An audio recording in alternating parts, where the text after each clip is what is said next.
The 3 most crucial goals for leaders. If you're going to be an effective leader, then it is crucial to know what it is you want to achieve. Ultimately, the job of a leader is to help a team to accomplish a specific task in the shortest time possible. And in order to do that, you need to decide what that task you're going to accomplish is. With that in mind, keep listening, and we'll discuss how to find what the most crucial goals for any leader should be. 1. To reach set objectives. The first goal that you should have as a leader is to reach a set objective. In other words, you need to create a measurable target for yourself and for your team that you can work toward. And once you have done that, you'll be able to start plotting the most efficient course possible. This might be to increase your profits. It might be to grow your customer base. Or it might be to turn over more stock. Whatever the case, you can then measure your effectiveness as a leader by how well you are moving toward those goals. 2.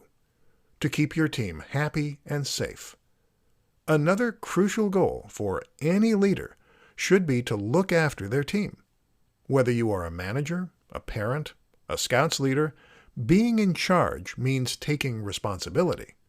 Not only are you taking responsibility for getting the tasks completed, though, you're also responsible for the well-being of those under you. Your job is to provide a safe and comfortable working environment where they can feel happy and therefore work their best. If something happens to them under your care, that's on you. 3. To grow and develop the team. A good leader is not someone who simply keeps the ship afloat, though. A good leader should also have their eye on the bigger picture and know how they want to grow and develop their team, both on an individual basis and on the basis of the team as a whole. This might mean investing a little time and money in R&D so that you can develop new ideas and take your organization to new heights. It might mean thinking as a parent about how you can take your family to the next rung on the property ladder. Or it might be providing staff with career progression opportunities so that they too can get that satisfactory feeling of moving forward. 4 powerful ways to motivate your team. One of your jobs as a leader is to make sure that those under you stay motivated and on task. You need to help light the fire and the passion beneath them in order to get them to work harder and faster and to deliver their best. In this presentation, we'll discuss 4 powerful ways you can do that. 1. Give them autonomy and authorship. One of the very best ways to motivate any member of the staff is to give them some kind of ownership over their own project.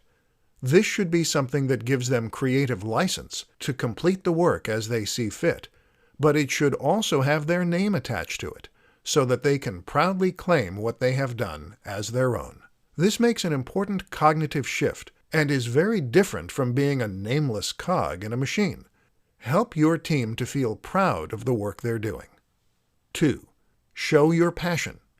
If you are someone who leads from above, but is constantly complaining and undermining the work you have to do, then you're going to lose the enthusiasm of your team fast. Instead, you need to make sure that you are passionate about what you are doing and that you truly care. And you need to find ways to communicate that fact to your team. Passion and enthusiasm are highly contagious. Once you get the bug, it will spread. 3. Explain the why. Stop telling your team what to do and start telling them why. When you tell someone why they need to do something, it helps them to understand what the end result needs to be. Not only does this help them to work more flexibly to achieve the results that you're looking for, but it also gives them more motivation because they understand why what they're doing matters. 4. Help them develop. Finally, try to think about how the work you assign to different members of your team will help them to accomplish their goals and progress. Every project or task should be a learning opportunity, which can ultimately help with career progression. Try to demonstrate this, or find ways to make the work worthwhile for the individual completing it, and not just the broader organization. The key is not to motivate with outside promises of reward or punishment then. Instead, use these 4 powerful methods to try to encourage intrinsic motivation in your team. How to be an influential thought leader in your industry. When you think of a leader, you might think of a manager or perhaps some kind of political leader. Maybe your mind goes to military generals or tyrants from history.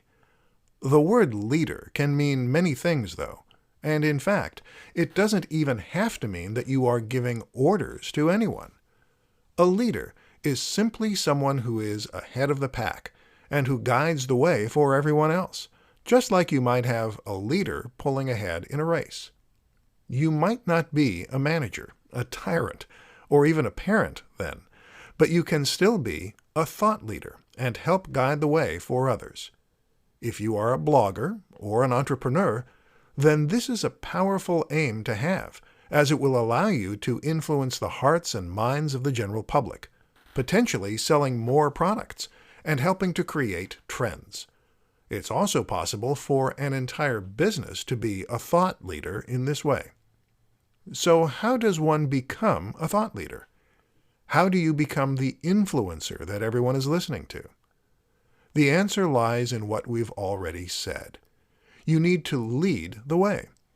That means you need to either be the best or you need to be original. Let's imagine that you have a health blog, for instance. If you make a health blog that is just like every other health blog on the web, and that has all the exact same articles and posts, then there's no way that you're going to be considered a thought leader. You're simply copying a tried and tested formula. In this case, you are a thought follower.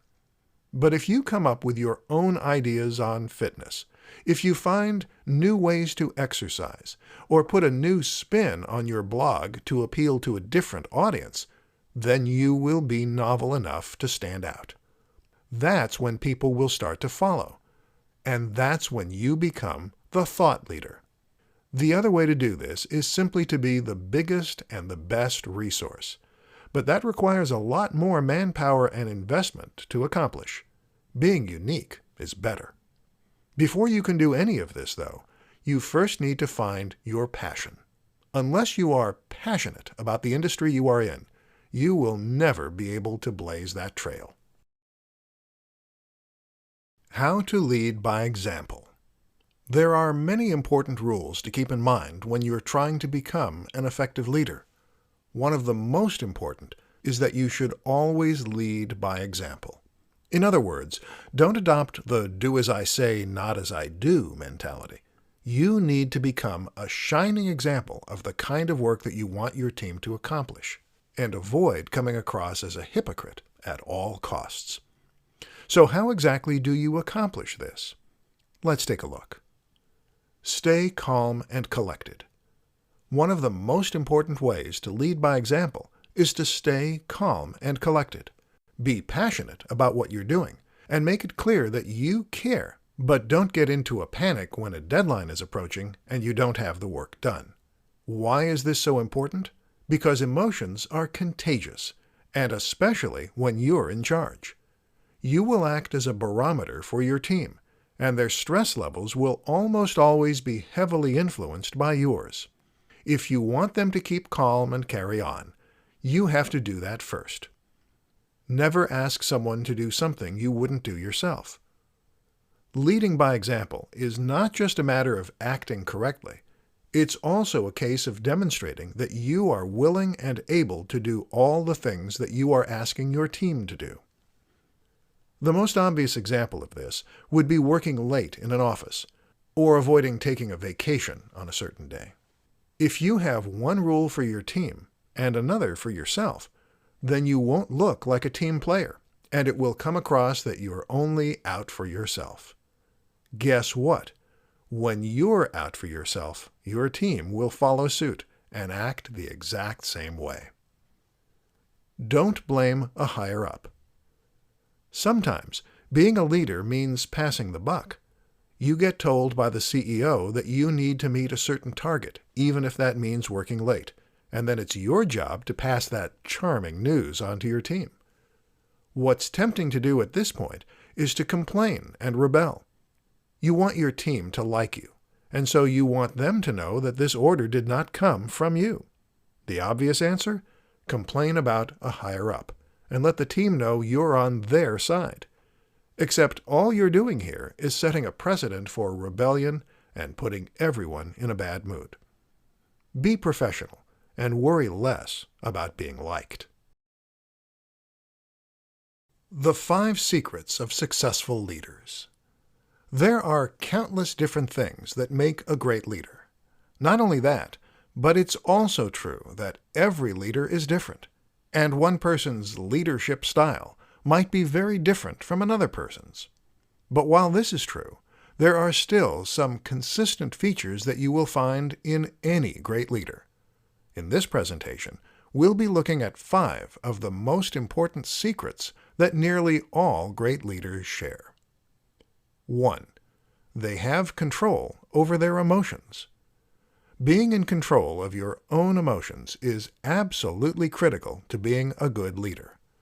A leader cannot be seen to be panicking, and they mustn't yell or rant at their team when they're frustrated. You need to be as solid as a rock and to forge ahead even when the going gets tough. This takes immense mental discipline, so better get working on it. 2. They care deeply about what they're doing. Can you be a leader even if you hate what you do? Probably. Can you be a great one? Probably not. Passion comes across when you speak to people, and being excited for your work will motivate the team more than anything else you can do or say. If you don't already love the work, try to find something you love about it, or do something else. 3. They see the big picture. Your job as a leader is to see the big picture so that you can delegate work and let your team take care of the details. You might have started out in IT and risen to management, but now you can no longer be an IT guy. Your job is to know a little bit about every aspect of your work so that you can guide the entire project smoothly. 4. They take responsibility. As a leader, you are in charge. That means you're responsible when things go well and when they go badly. Don't blame your team. They need you to be a protective buffer so that they can have the confidence to work their best without dealing with the consequences. 5. They care about their team. If you look after your team, then they will look after you. Your team is your most important asset, and your job is to nurture them so that you can get the best out of them.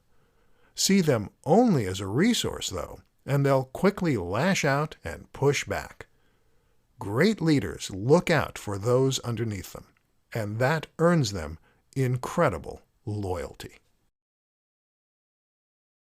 How to encourage productivity without hurting creativity. If you are in charge, then part of your job is to motivate your team to get their work done on time. In a management setting, for instance, you will likely have targets that you need to meet and deadlines that you need to work to. And that means you need to encourage your team to work fast and not spend their time chatting around the water fountain. So what do? One popular option is to incentivize the work and to offer some kind of reward for those who complete their projects on time. The only problem is that according to psychologists, this can actually hamper creativity. Why? Because when we are working toward something, we put pressure on ourselves. When you put pressure on yourself, this essentially means that you enter the fight or flight response. You become stressed. Yes, even if you are working toward a reward rather than working to avoid a punishment, you still trigger a stress response. In order to think creatively, we need to relax. When you relax and give yourself space to think, this causes more neurons throughout the brain to fire. In short, when you're panicking, you become very focused on a single type of thinking, whereas relaxation allows the mind to wander, which is where imagination and inventiveness comes from. So, what is the solution? One option is to think about the different kinds of work that need to be done, and to treat them differently. Data entry, for example, does not need creative thinking to be finished. In this case, providing rewards or bonuses can be a great way to get your team to work faster. But for inventive problem-solving, R&D, or even something like coding, time and space are necessary. Your job as a leader is to segregate these kinds of tasks. This could mean putting one team on the grunt work and another on the creative work, and then getting them to switch. Alternatively, it could mean creating windows for working on each kind of project. Perhaps let your team work creatively until lunch and then switch gears afterward.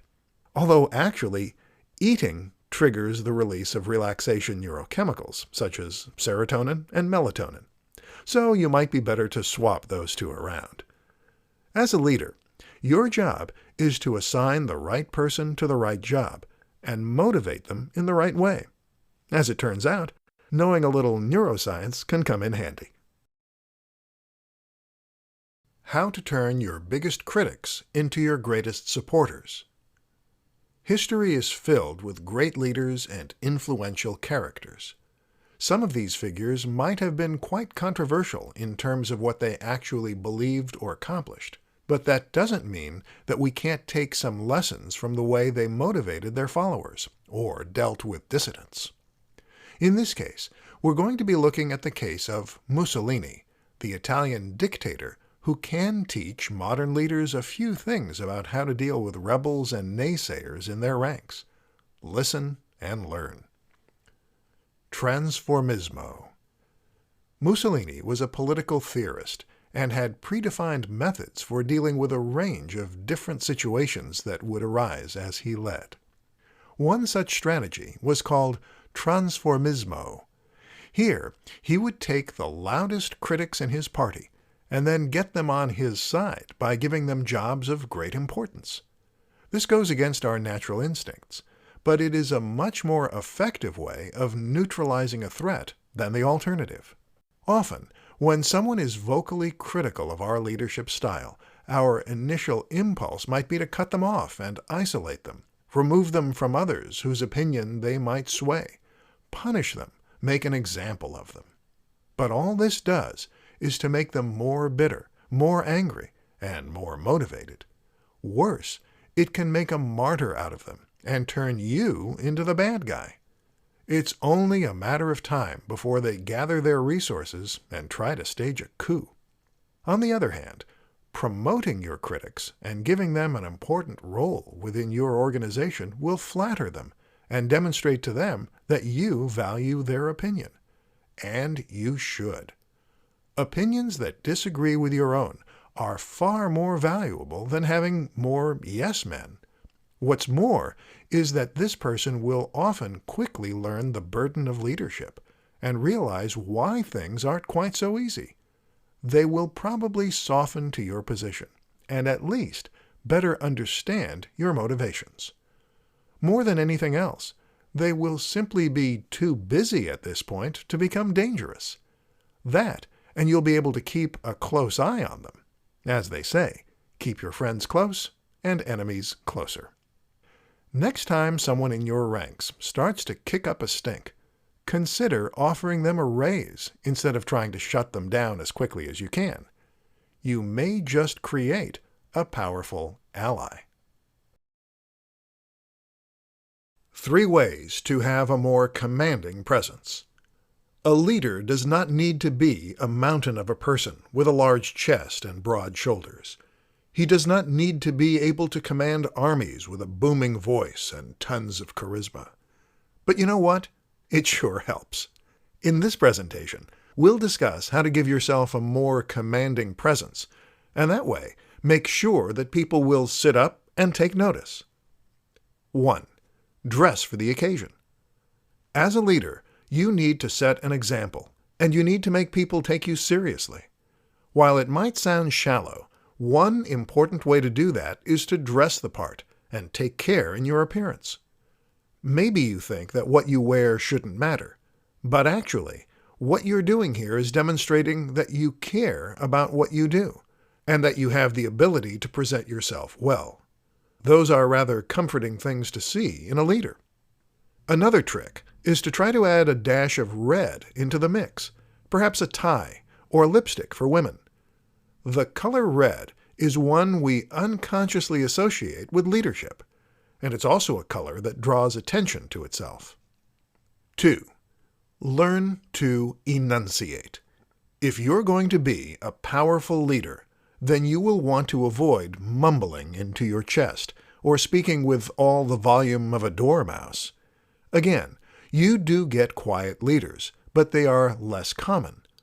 Learn to project by speaking from your diaphragm, and be careful to pronounce your words carefully.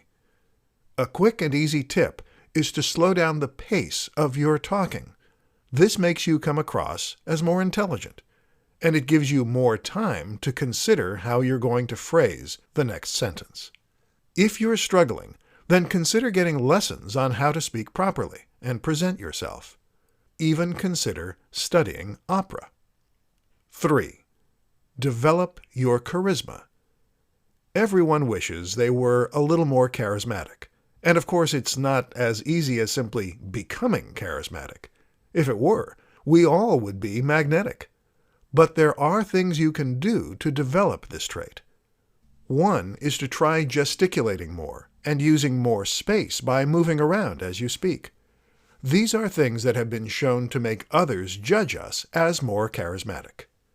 More important, though, is simply to find the passion in what you're saying. This will naturally lead you to speaking up and gesticulating more, as you'll really believe in what you're doing, and that will come across with your entire body. 5 mistakes of bad leaders. We all wish that we could be great leaders, and with time and practice, most of us will get there eventually. Leaders are made, not born, and there are definitely some strategies and techniques you can use to improve your skills in that regard. But before you get carried away with being a great leader, perhaps it's best to start off by not being a bad leader. Here are 5 mistakes that bad leaders make and which you should try to avoid. 1. Blaming others. Whether it is blaming management or blaming your staff, blaming others should be off the cards for a leader. In fact, your job is to take responsibility even when it wasn't your fault. Passing the buck just makes you appear weak and keen for approval, and it will damage the trust that others have in you. 2. Getting stressed. When a deadline is looming and the chips are down, you need to stay calm and collected so that you can provide a healthy barometer for your team. They will follow your lead in this regard, so put on a brave face, even if you're panicking deep down. 3. Getting angry. The same goes for getting angry. If you rant and rave at your staff, then you will quickly lose their respect, and they might even start trying to goad you on purpose. If you do need to reprimand a member of staff, do so in a calm and fair manner. And remember, you're their boss, not their mom or dad. 4. Micromanaging. Micromanaging is bad news no matter what kind of leader you are. You need to have the faith in your team to let them work largely independently, as this will be more intrinsically rewarding and motivating for them, and it will mean you're able to concentrate on the bigger picture. Be willing to hand out tasks to different members of the team, and then let them complete them in their own way. 5. Being scruffy. Presentation really does matter as a leader. If you look scruffy, then it sends the signal that you don't care about what you're doing, or that you're too disorganized to present yourself properly. It can hurt your reputation, and as a result, it will hurt your ability to lead. If you're going to be taking care of your team, then you need to show that you can take care of yourself first and foremost. Top influential leaders to model from. Everyone has their own unique leadership style, and in order to be the best leader that you can be, you need to find your own rather than trying to force yourself into a particular mold. But although this is true, it's also true that you can stand to learn an awful lot by paying close attention to other successful leaders from different industries, from history, even from fiction. In this presentation, we'll take a look at some great leaders to learn from. Adapt these lessons into your own leadership style. Steve Jobs. Steve Jobs was not a perfect leader by any stretch. He reportedly got angry and would alienate those he worked with, eventually leading to a coup. You can learn a lot of what not to do from Jobs, but there's no denying that he was also a visionary who had a clear idea of what he wanted to achieve, and who wouldn't accept anything less than perfection. He had novel ideas, and he got the best from those who worked with him.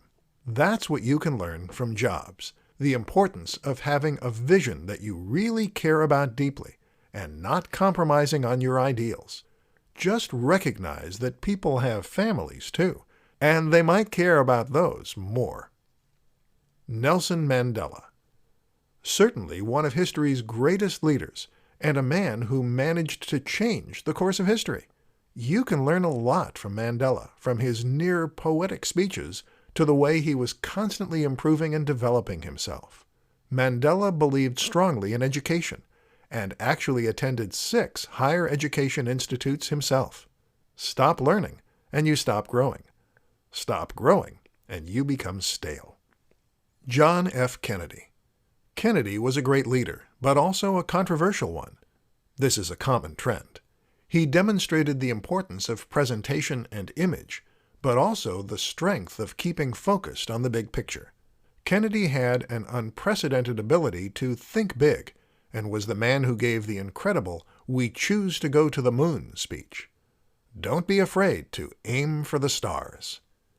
Winston Churchill. Perhaps a big part of Churchill's appeal was his character and his charisma. His image as the British bulldog made him familiar and likable to the British people when they needed him most, and this demonstrates how embracing your own quirks and personality can be a positive thing as a leader. Of course, his rousing speeches did a lot of good, as did his willingness to get his own hands dirty. He even spent some time on rooftops fire spotting.